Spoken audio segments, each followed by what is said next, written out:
right, welcome everyone.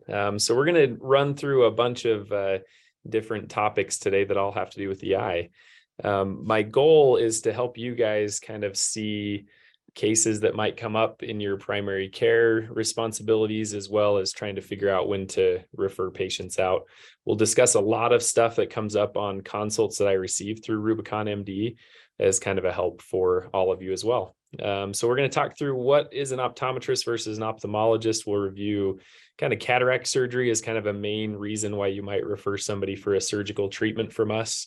We'll talk about ocular emergencies, when to refer those out. One of the big things that I find in my role at the University of Utah is we actually deal with correctional patients. And so understanding some of the postoperative care in ophthalmology is really critical to having good outcomes from those surgeries. And so an optometrist is essentially somebody who goes to optometry school. They're not surgeons. They do not go to medical school. They, in most states, are not able to do any type of a laser treatment on the eye, and then they do not do surgery. So they're going to specialize more in the routine eye care field, glasses, contacts. They'll treat a lot of chronic medical conditions that are stable. If you have an optometrist in-house, which a lot of correctional facilities do, they're going to be comfortable handling a lot of things that we discussed today. And they have a pretty good understanding of when they would want to refer somebody out. And so if you have a good in-house optometrist that can come in and do visits for you and see patients, that is going to help your life a ton. So as an ophthalmologist myself, I'm a surgeon. I went to medical school. We treat everything from just even routine eye care all the way up to super complex cancer treatments of the eye, surgeries, things like that. So you need to know what your optometrist has access to. What do you have in-house that they can use to examine patients? Do they have a slit lamp? Can they do refractions? Are they able to give glasses out? How available are they? Are they there weekly? Can you get access to them every day? Do they come in once a month? Can they help with chronic care issues so you're not having to send patients out to an ophthalmologist or an optometrist outside of the facility, such as glaucoma management? This is just kind of a basic anatomy of the eye, just to give you a little bit of groundwork and reminder. So this is kind of a side view cut through the eye. The front of the eye is the cornea, and then you have the iris here in blue. The pupil would be right there in the center. The lens of the eye sits right behind that iris. And then way in the back of the eye, there's a large volume of space called the vitreous cavity. And then you have the retina and macula that sits right up against the back of the eye and the optic nerve coming out. So just basic anatomy, just to remind everyone. In the US, we have an aging problem. So there's a ton of baby boomers right now. Patients who are over 65 use 10 times as much eye care as somebody who's under that age. If your population is older, you need to have things in place to manage their chronic eye diseases. Specifically glaucoma, diabetic retinopathy, macular degeneration. Those are super common things that you're dealing with in this population that require chronic ongoing care. In the US, there's about 7 million people with diabetic retinopathy, a few less with glaucoma and macular degeneration, but these are all growing problems as the population ages. So some of the really common eye diseases that you'll deal with in that aging population, cataracts are typically a one-time treatment thing. They're going to be referred for surgery and then back and not have to deal with that again. But glaucoma, diabetic retinopathy, and macular degeneration are going to be more things that you have to pay attention to chronically. A cataract is just an opacification of that lens. So the lens is something that you're born with, and over time it just gets cloudy. Age is the most common reason why the cataract forms. You do have medications, and specifically steroids, topical, oral, sometimes even creams, injections of steroids can increase the risk of cataract formation. So you might have younger patients that are developing cataracts when they have those exposures in their environment. It's just going to make your vision blurry as you're developing a cataract. That's the main complaint. This is what an image might look like in somebody who's dealing with cataracts. This is a photograph of a cataract. This one's a pretty advanced one. I apologize, the photo's a little bit grainy. But as you look in the pupil, you just see kind of a whitening of the lens. That's an advanced cataract. You're not going to miss this. You're going to see somebody from arm's length and be able to detect the cataract there. Cataracts can be a little bit more subtle, but still they usually are a little bit of whitening in color or yellowing, sometimes a little bluish hue that's coming into there. Most patients will complain to you that their vision's blurry, and you might be able to detect this just on a physical exam. So one question is, when do patients get cataract surgery? When is it appropriate to do that? We think about activities of daily living. That's a conversation that we're having with patients on an ongoing basis when they're coming in for cataract evaluations. 20/40 vision is a pretty good rule of thumb. When their vision gets to that level or worse, they're probably going to be struggling with some of the activities of daily living. The main one that affects, which might not apply to most of your patients, is driving. You need to have 20/40 vision or better in at least one eye to have a private driver's license. If they're a commercial driver, their vision has to be 20/40 or better in both eyes. Other things that we hear patients complain about is they're having a harder time reading. They're having a hard time navigating their environment, especially at night, recognizing faces when it gets really bad, working, playing sports, kind of just doing activities that they enjoy doing or need to do on a daily basis. That's when we're going to pull the trigger on surgery. Cataract surgery is essentially a small incision procedure. It's outpatient. It only takes about 15-20 minutes to do. We make a little incision in the front window of the eye, the cornea, and then we put an instrument in there called a phacoemulsification handpiece, and that essentially breaks up and vacuums the cataract out of the eye. What you're left with is this little membrane sac, and this is a schematic of a lens implant going in the eye. So we put a prosthetic lens in there that's made out of a plastic acrylic material typically. Some are made out of silicone, but that's going to go back in the eye and give different properties to allow the patient to see better. Most patients will choose distance vision lenses and then use reading glasses for most of their daily activities. When we talk about glaucoma is a chronic disease. It's damage to the optic nerve. It's typically caused by elevated pressure in the eye. And so the biggest thing is that you're having to monitor pressure on patients. And this can vary. Some patients need their pressure checked once a year. Some are getting their pressure checked every month if things are going wrong. Treatment for most patients involves drops. So they're on chronic daily drops either once or twice a day to control that pressure. The biggest key is that they're not getting fluctuations in their pressure. So if they're missing drops, missing doses, their pressure might go up. You get them back on their drops, it goes down. That fluctuation is really dangerous. It needs to stay stable. And so getting their drops is super important. So your population, that may not be possible in a lot of cases to have kind of daily medications that they're receiving.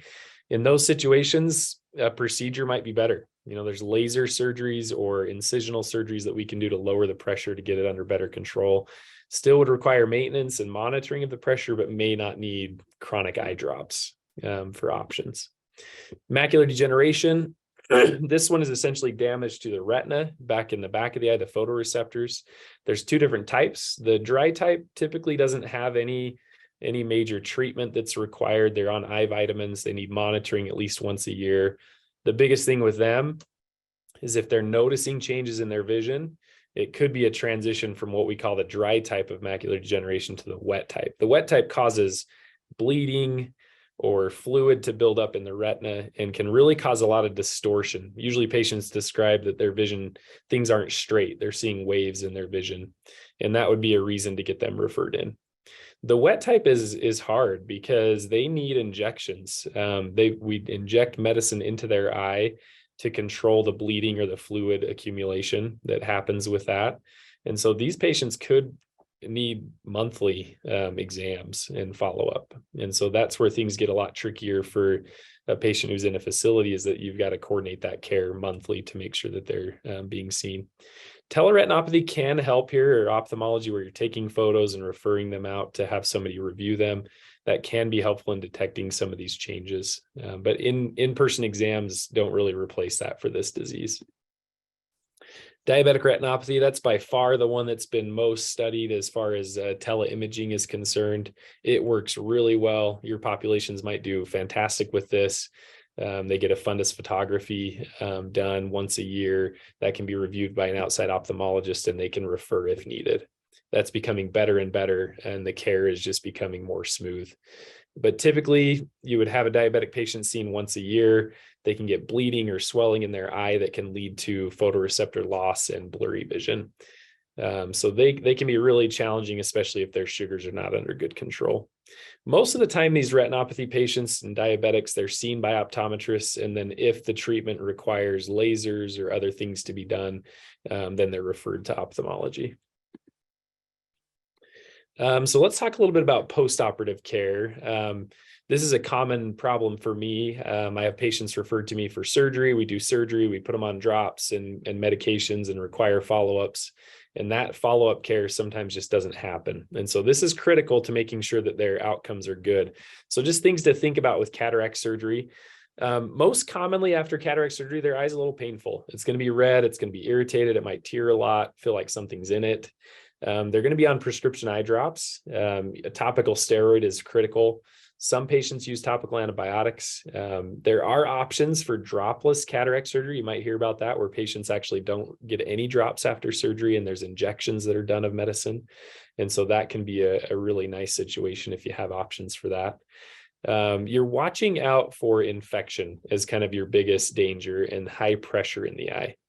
Infection is going to be a few days delayed. They're going to be doing okay from cataract surgery, and then all of a sudden their vision's going to drop off. They're going to have tons of pain. Their eye's going to be super red. And so that would be something that would need emergent evaluation. An optometrist on site would detect it. And so if you have access to that, I would have them seen there. High pressure, if it gets really high in the eye, the intraocular pressure, they typically get a brow ache. They'll describe a headache that's kind of seated over their brow. And so that's something to watch out for as well with these cataract surgery post-ops. Retinal detachment. Patient has a retinal detachment. They go for emergent surgery. They come back and they may have an air bubble in their eye that's kind of holding things in place. And the surgeon may have them, tilt their head to the right or left or face down or different things to kind of have that air bubble in a certain position to help it heal. They'll typically be on eye drops, and their vision is going to be blurry for quite a while. So it's not going to be something that's going to be retina detachment repair happens and they're seeing great the next day. They've got 6 weeks to months of blurry vision. Cornea transplant. This is a lot of words on it because I'm a cornea specialist and we do a fair number of transplants. And if these patients do not get their eye drops, their transplant will fail. This is an organ transplant. It's like getting a kidney transplant or a heart transplant. They need their immunosuppressants. The nice thing for us, we're not having to do the systemic ones. We're just doing drops. So they just need to be on drops on their eye, or their transplant will fail. If their transplant fails, it gets cloudy, their vision goes blurry, we have to repeat it. So it can create a lot of issues. So make sure these patients do not stop their drops. Prednisolone is the most common one that's given for these. They need a lot of follow-up. Initially after surgery, we put a lot of sutures if it's a full thickness transplant. We're going to be removing sutures. We're going to be watching for broken sutures, watching for infection, all of that kind of stuff. We have to watch their pressure. Anybody who's on a topical steroid has to have their pressure monitored. That can sometimes be done in-house, but at times needs to be done with the surgeon as well. Biggest things to watch out for, again, similar to the cataract surgery. If they have a ton of pain, if their eye is super red, they have loss of vision, they need to be seen. Could just be a broken suture that needs to be quickly removed, or it could be an actual rejection episode where they're actually rejecting their transplant and need more serious treatment. We have transitioned to doing more partial thickness transplants. They're a lot easier to recover from.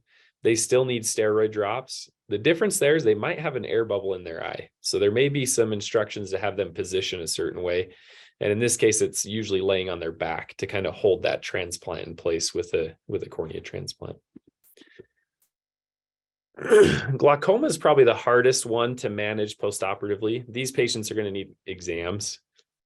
When they have their pressure altered by a surgery, the pressure will sometimes be really high after surgery, which is super dangerous, or it could go really low. And so these have to be monitored really closely to make sure their pressure stays in range.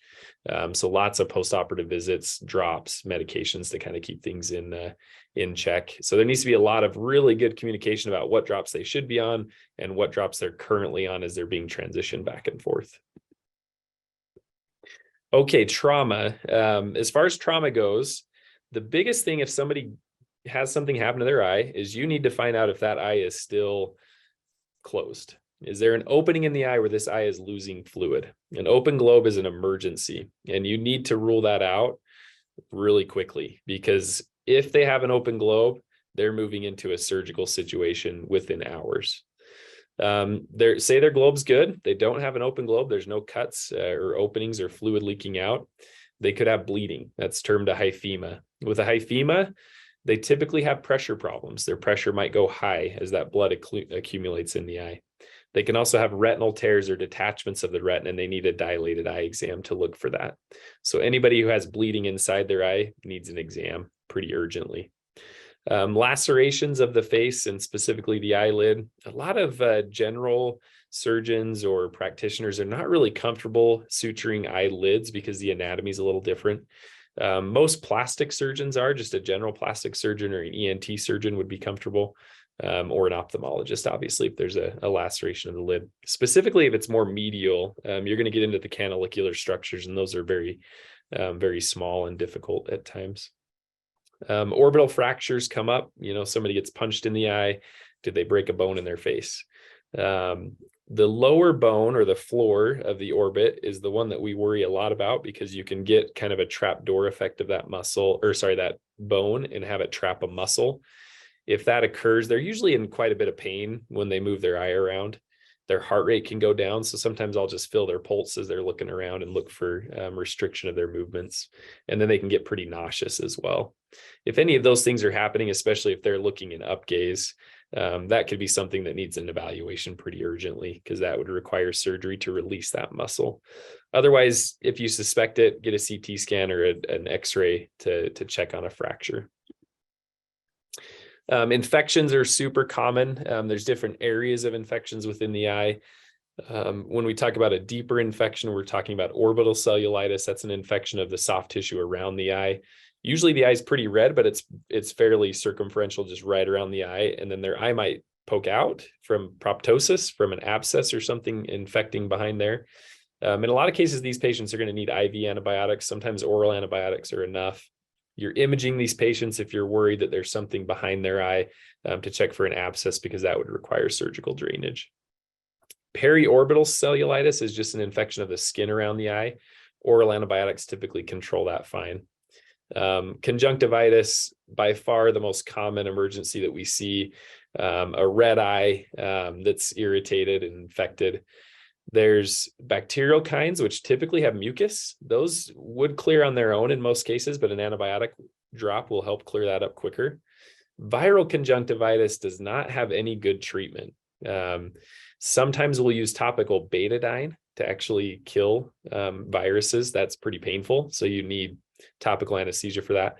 But the biggest thing with a viral conjunctivitis is a patient's complaining that it's itchy, it's red, it's running, but it's very contagious. So that's a key thing, is you may have to isolate this person. On the cornea, infections happen most commonly as like a herpes simplex virus or zoster keratitis. You're looking for dendrites on an exam. So you need access to fluorescein dye and a Woods lamp to kind of detect that.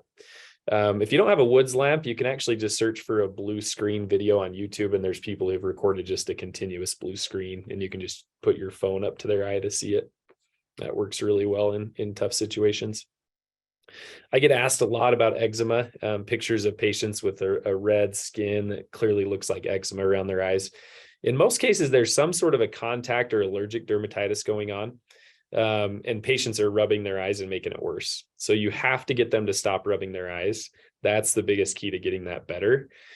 Cold compresses are really helpful to soothe it. Topical creams, more the thicker ones like a Eucerin, CeraVe, Cetaphil cream, those work better than just like a regular lotion.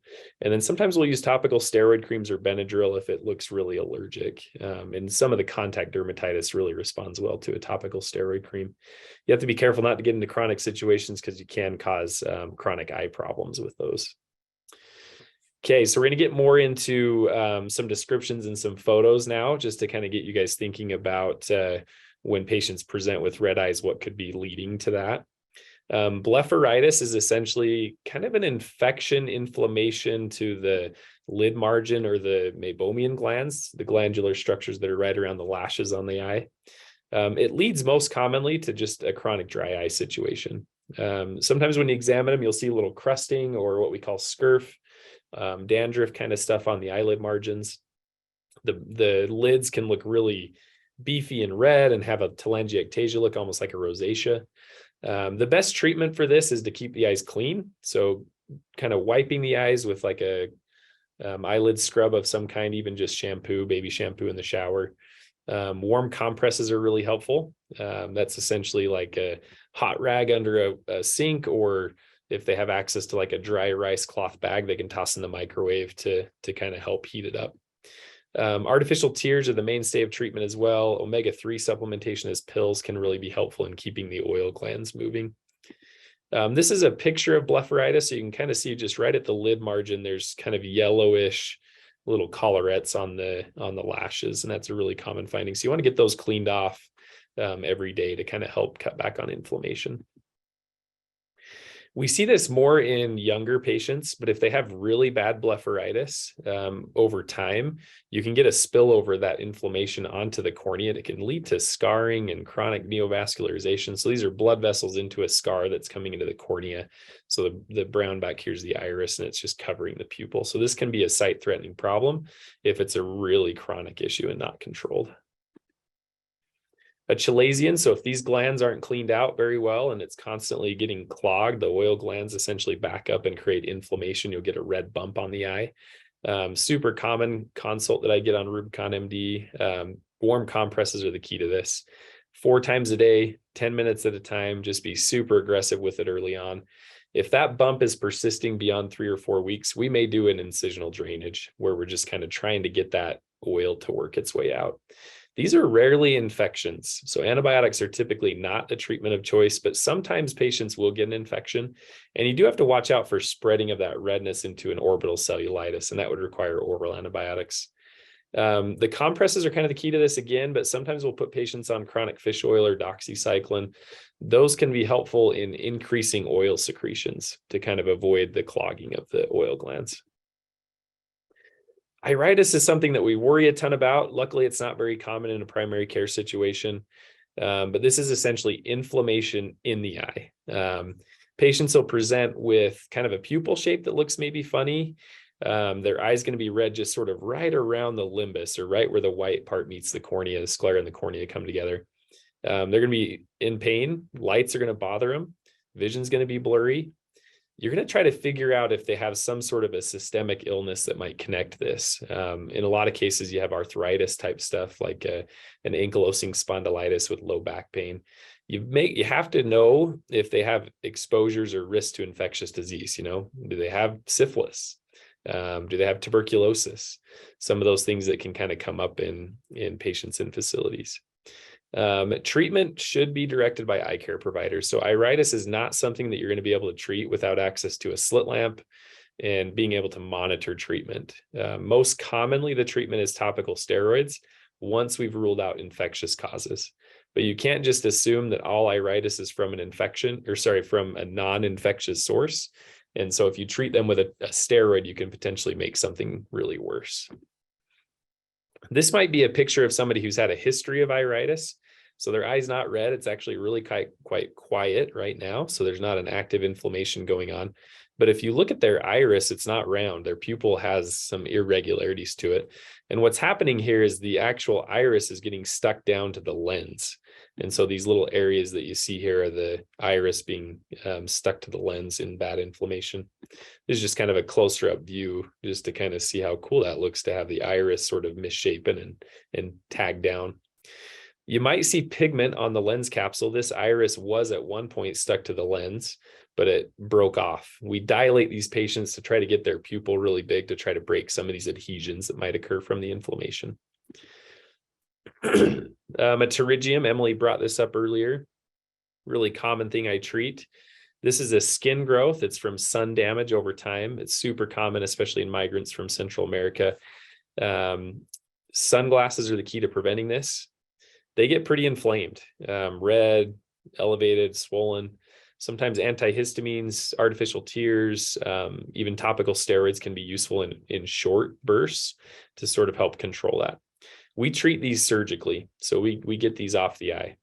This is a growth coming in from the conjunctiva. You can see the blood vessels kind of streaking towards the cornea, and it's come up onto the cornea. This is a good 6 millimeters, 7 millimeters onto the cornea. This is going to be something that a patient's complaining that their vision's blurry, which we don't want to get to that point. We want to remove them when they're about half this size. And so this is something that surgery in most cases is the only treatment for. A pinguecula is just a little yellowing of the skin over the sclera. So this is within the conjunctiva. It's a little yellowish deposit that happens there. And it's from kind of sun and wind exposure as well. So just kind of a precursor to a pterygium. Not really a lot of treatment for those. Sunglasses, try to prevent it from getting worse. Okay, foreign bodies. So you're going to have a lot of patients present to you with pain in their eye. And one of the things you have to figure out is something in their eye? Is something stuck there? So somebody's working construction, is working on a project, especially hammering metal on metal. You always have to consider that there could be a metal foreign body somewhere, not just on the surface of their eye, under their lid, but actually inside their eye. So if you're concerned about that, if the history suspects that, then I would get a CT scan or an X-ray to look for a metallic foreign body. Metal retained in the eye can cause somebody to go blind over a long period of time. And so when you're suspicious, just check it out. See if you can find any foreign body. You're always having to look for an open globe in these situations as well, especially with a high velocity injury if somebody's grinding or hammering or nailing. A Seidel test is essentially when you put fluorescein dye on an area that you're suspicious could be leaking, and the fluid from inside the eye clears that dye and essentially helps you understand that there's a leak happening there. This is a patient who has a foreign body. This is something that they were complaining about for a few weeks. It's been there for a while because you have some blood vessels that are kind of growing over it. So you got a foreign body there with blood vessels kind of around it, really angry, upset eye. This one, the eye doesn't really care it's there. You're not seeing a lot of inflammation or irritation, but you have this metal foreign body kind of floating inside the eye that needs to be removed. On this one, if you look at this patient, they have an irregular shape to their pupil. The pupil will peak or point towards the area where there's a problem. And so it kind of almost is a little cheat code for you. But if you look up here in the top of the cornea, you can see a linear foreign body there that's coming up to the surface. We'll kind of zoom in on that and look at it a little bit.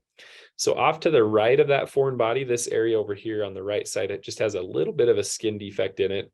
And then you can see a sliver. It looks like a metallic sliver of some kind that's projecting inside the eye. So this one is super dangerous that it could be an open globe. So you'd maybe Seidel test that, but that foreign body has to come out. So they need a surgery to remove that. This is what it might look like on a CT scan. So you can kind of see that metallic foreign body just shining through. Very easy to detect even a small foreign body with a CT scan and even an X-ray with the right radiologist.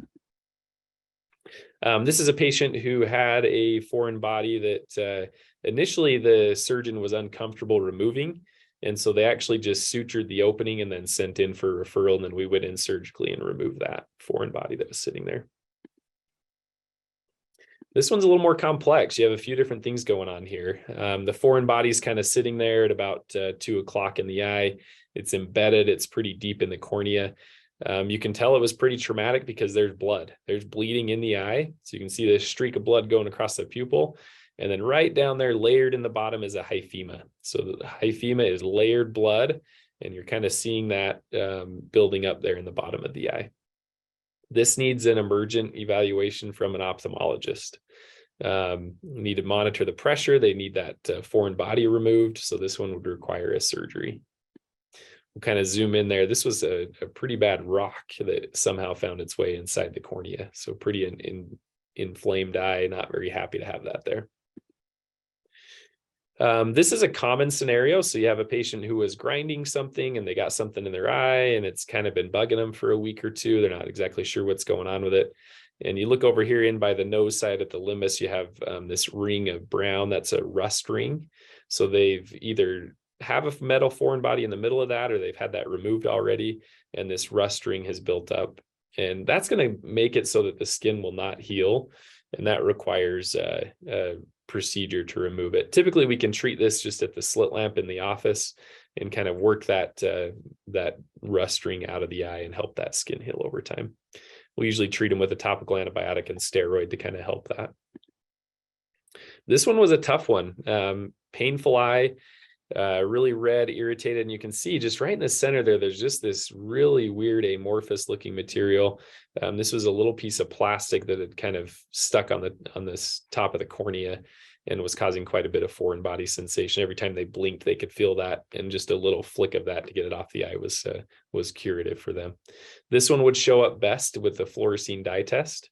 And so you put fluorescein in there, use your blue light or Woods lamp light, and that would show up pretty easily. Subconjunctival hemorrhages are really common. In a patient with no trauma, I would not even worry about these. They can look really bad with a lot of redness and blood, but if they haven't had trauma, there's just a spontaneous bruise happening, and just not to worry. If there is trauma, you need to rule out an open globe or a foreign body. So that's a pretty good hit to the eye if there's bleeding like that.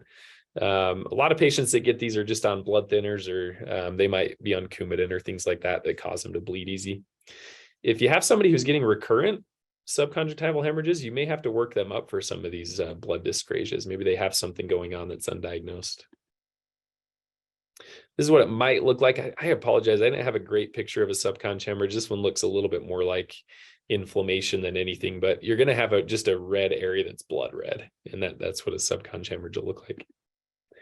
With scleritis or episcleritis, these are just inflammatory conditions of the surface of the eye. The episcleritis is essentially the conjunctiva right over the sclera being the white part of the eye. So that deeper inflammation is scleritis, and then a little bit more superficial is going to be episcleritis. Most commonly, these are just a benign inflammatory condition, and topical treatment with artificial tears or steroids can clear it up. With this scleritis, if it's a deeper inflammation, it's usually pretty tender to the touch. So when you touch the eye, it's going to be super sore, and they might need a workup. If somebody presents with scleritis, it could be something autoimmune going on. There's a couple of weird infectious things that can bring it on, but most commonly it's something autoimmune.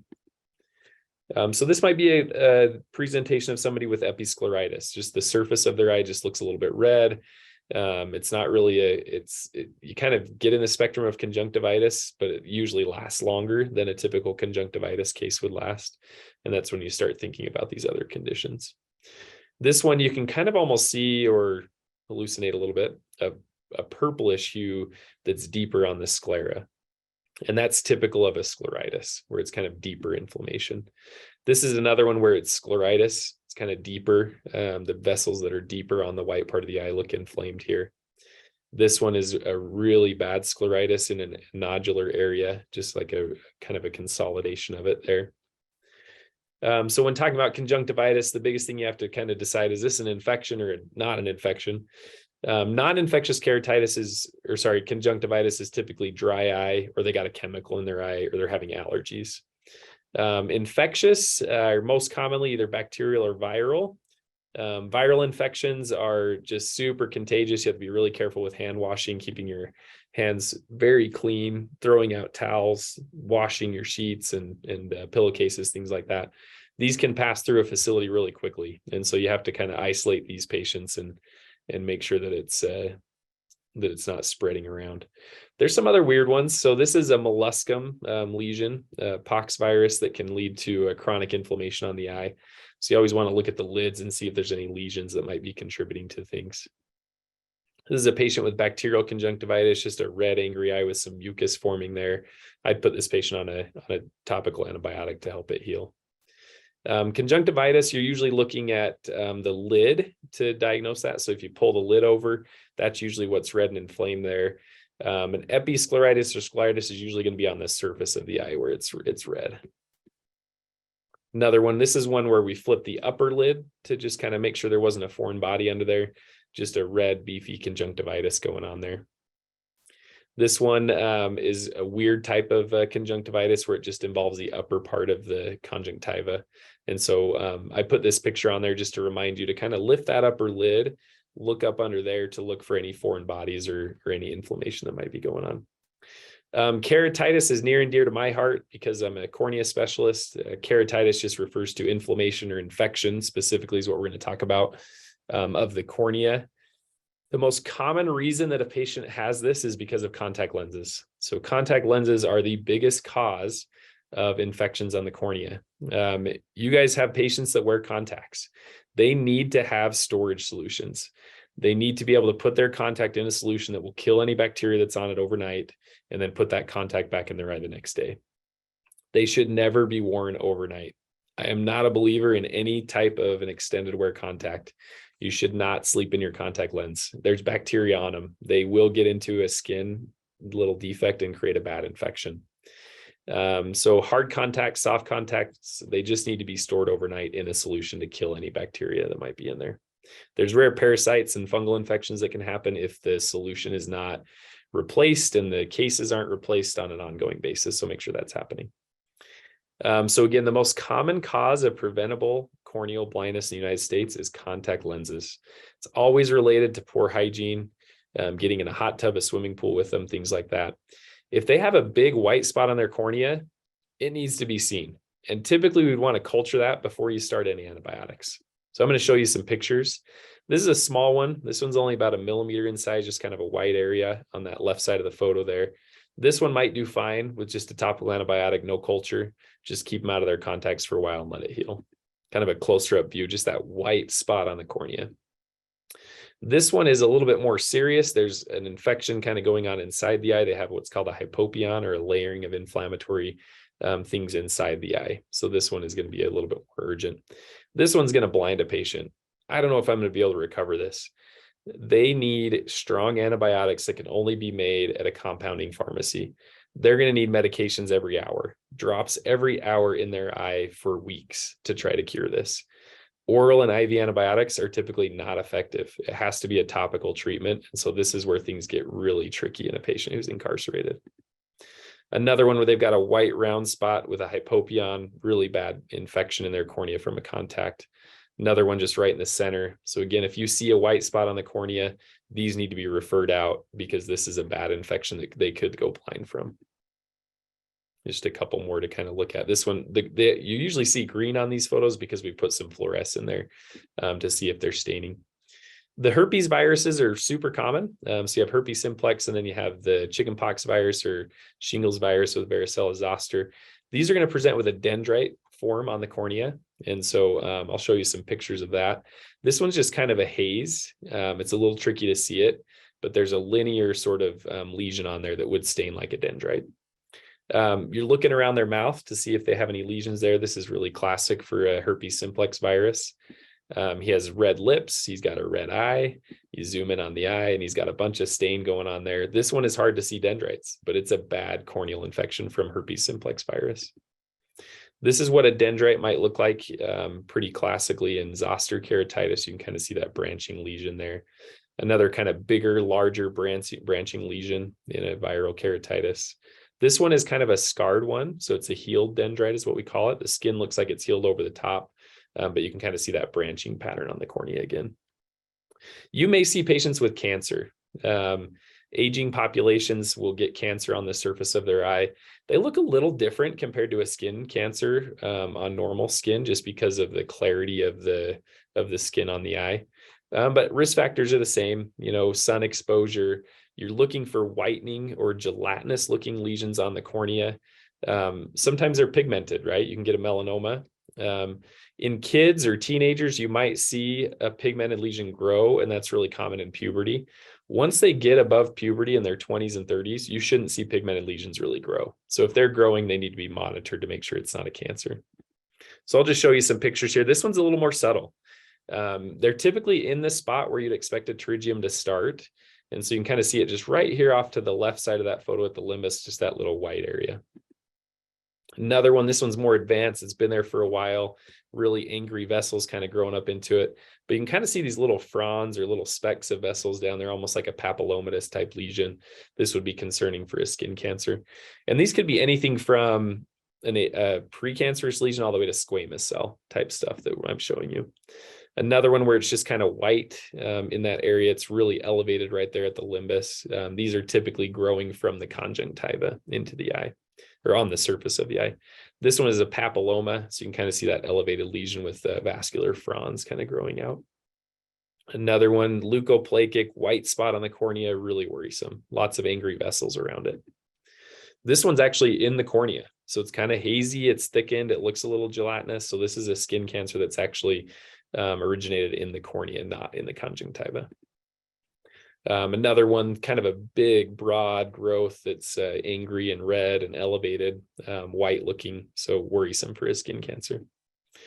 Okay, so I wanted to leave time for questions. So I just wanted to throw up here what we've gone over. We've essentially reviewed a lot of common eye diseases that present for consults on Rubicon MD.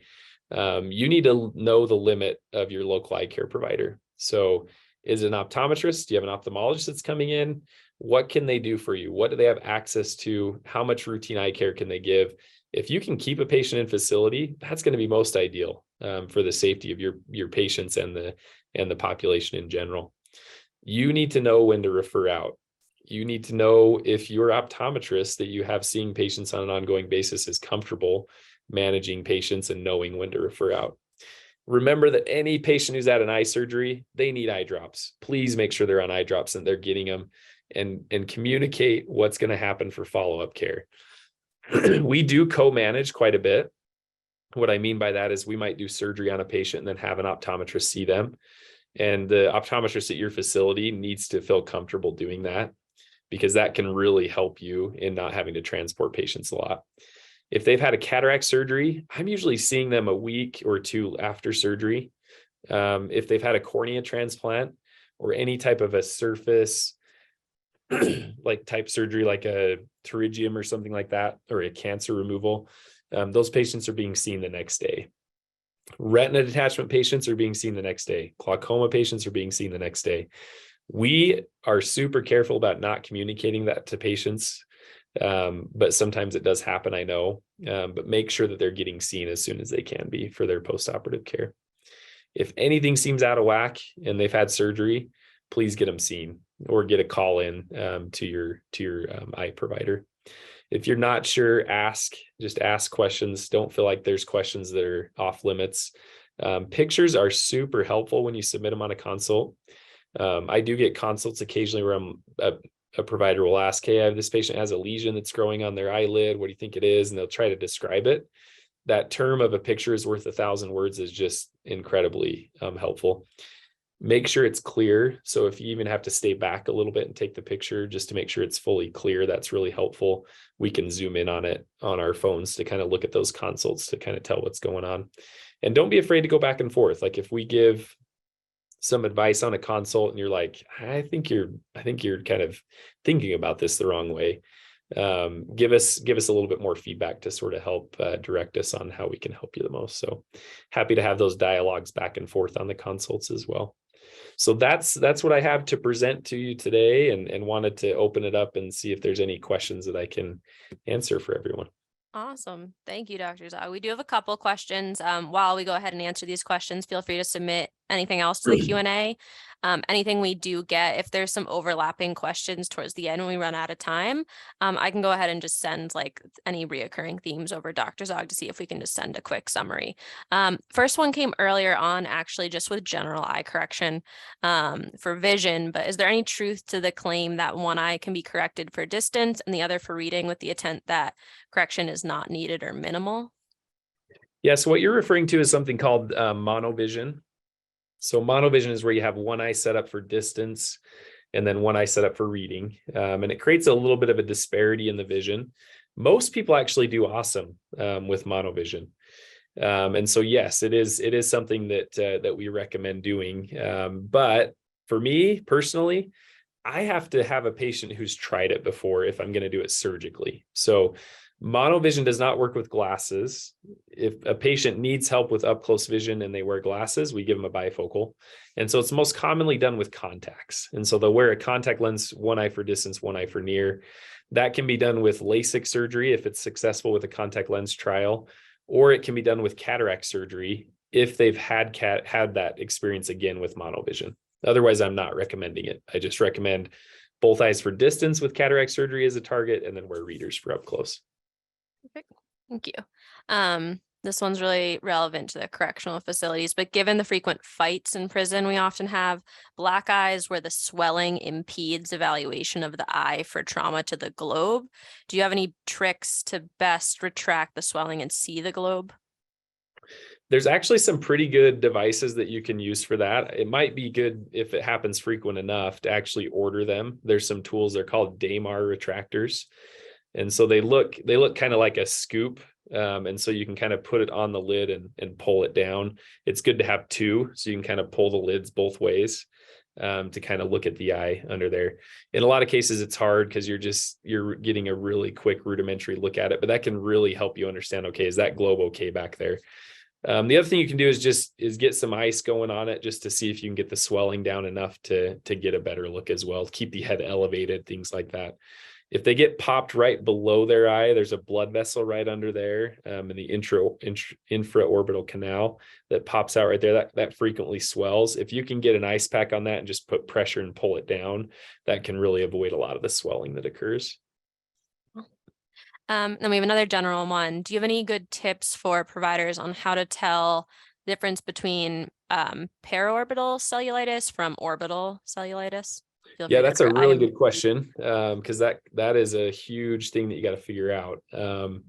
Sorry, one thing on that last question I just thought of. If you don't have those Damar retractors, there's some pictures online where you can actually figure out how to make a paper clip into one that's safe too. So that's something that you could try. Sorry. Okay, so with orbital cellulitis versus kind of a preseptal cellulitis, what you're looking for is something that we refer to as orbital signs. Orbital signs are things where you're going to clue in that there's something happening behind the eye. Okay. The biggest one is what we call proptosis, which is essentially that eye is going to be coming forward. That can be hard to see when you're looking at a patient straight on. So sometimes you'll do a thing where you'll actually tilt the patient back and look at them from below. And that can kind of help you understand, okay, is that eye proptotic or is it okay? It's sitting back where it needs to be. The second thing would be restriction of eye movements. So if they're moving their eye around and they can't move it all the way in one direction, so you're going to kind of check them all, that could be an indication that there's something, a mass kind of back there, which could be an abscess. If they have a ton of pain with moving their eye around, that's another orbital sign. Fevers are more common with an orbital cellulitis as well. And so that's something you would test and watch out for. That's not as common with preseptal cellulitis. And then the last thing is vision. So their visual acuity might be reasonable. When we talk about visual acuity, it's like, what can you read on the eye chart? If their vision is affected by an infection around their optic nerve, you may have a loss in vision. So vision in general is not just their acuity. It's not just what they can see on the eye chart. It's what are their peripheral fields? Are they losing vision on the side? So you're going to kind of check their peripheral vision. And then you might check also their color vision. So color vision, if there's a decrease in that, could be an indication that there's actually damage happening or compression of the optic nerve. The other thing is a pupil test. So if you do a swinging flashlight test and you detect an afferent pupillary defect on the side with the infection, that's another orbital sign. So those are the things that you're watching out for. If you're checking a couple of those off, that there's something going on within the orbit, then I would recommend imaging. And I apologize, I'm going to try to paraphrase this one into a question, but kind of an example of something that someone's recently seen. They had a patient who had a normal orbit film, but numbness in the front orbital area after a fight. Are there any good recommendations for evaluation there? Yeah, that's a good question. If they have numbness in this area, in kind of that V2 area, which is what the infraorbital nerve kind of supplies, I would be more worried that there's a fracture. So if they had like an X-ray done and that ruled out an orbital fracture, but they still have bad numbness there that's persisting, then I would consider getting a CT scan. One issue that does come up is that swelling of that area, like if they get popped there and it bleeds, just the swelling alone can cause a temporary numbness. And so if your X-ray looks okay, that there's not a big defect in the floor and you're not going to need a surgical repair because there's no entrapment of the muscle or anything like that, then I would just give it time, because over the course of weeks to even sometimes months, that will heal up. And so that whole area will kind of be numb and kind of get better with time. I do have patients who never get surgery. They have a trauma like that without a fracture, that they end up with the little tiny area that remains numb. So that does occur just from damage to that nerve right there. But definitely increases your suspicion of a floor fracture.